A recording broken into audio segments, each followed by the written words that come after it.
For decades, people have used television to discover what's happening in the world around them. In the past, viewers have always had to rely on someone else to program the news for them or their content for them. And so you sit down and you watch a half-an-hour newscast, and there's a producer who's going to decide what you want based upon what the majority of the people want. And so if the majority of the people in your community are interested in Michael Jackson, you're going to get Michael Jackson stuff, because it's all based on ratings. And the creators of the content, their number one bottom line is get ratings, because ratings mean money. And so whatever they call it, the lowest common denominator. So whatever the lowest common denominator is, the thing that everyone has in common, that's what the content is going to go towards. And so this changes it so that now you can have more niche content that you're interested in. Working together, the computer science and journalism students of BYU developed a system that converts a television news program into a personal window to the world, giving the viewer more control over what they watch. The interactive news program works in two different ways. You can either sit and watch the news the way you always have, or you can make selections and rearrange the newscast, allowing you to see what you're most interested in first. In a way, it allows you to just cater it to yourself. So you not have to spend the time sitting there through the whole newscast just to say, get the weather or a specific news topic that you heard about. The newscast starts with a preview of the stories that will be reported. You have the option of selecting a thumbs up if you're interested in the story, or a thumbs down if you don't want to see it.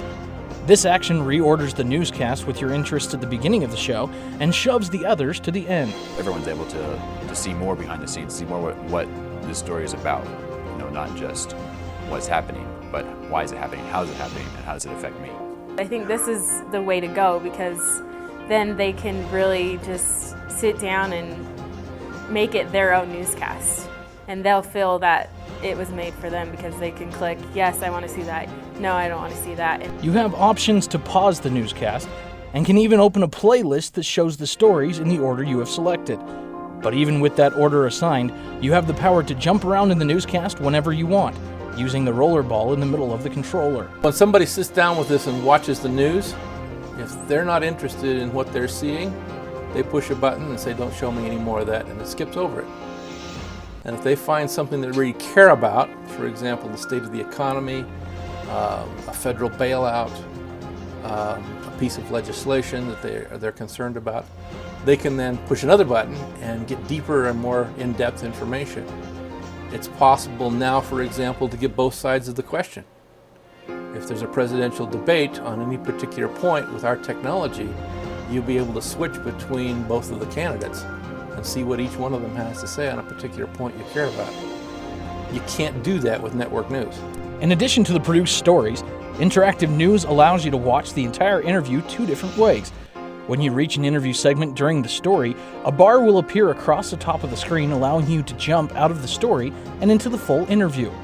You can also access the full interview directly through the playlist. These extended interviews create more transparency and integrity in journalism.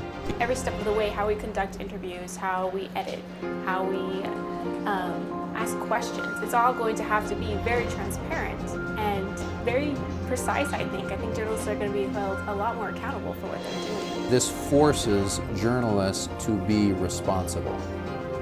And transparency in journalism is the biggest problem that we face as far as losing our credibility.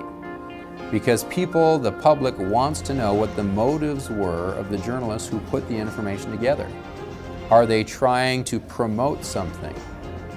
And that's what the public doesn't like. That's why people have been leaving traditional journalism so rapidly, is because they don't trust the information that they're getting. So now the consumer can go in and not only look at other stories that have been done on this, but look at every interview that I did in the story and see what the people said and what I did use and what I didn't use. And so it really turns journalism inside out in a good way that makes it beneficial to the consumer and really to the journalist. Because now journalists will get back to being objective and just finding the truth and reporting it. And that's what we need in order to return journalism to something that people trust and will watch. Certain stories you're kind of left hanging with, like, well, what's going to happen if this, just like different questions you may have, and those extended interviews may make the difference, may help you understand the real full content that reporter was trying to get out.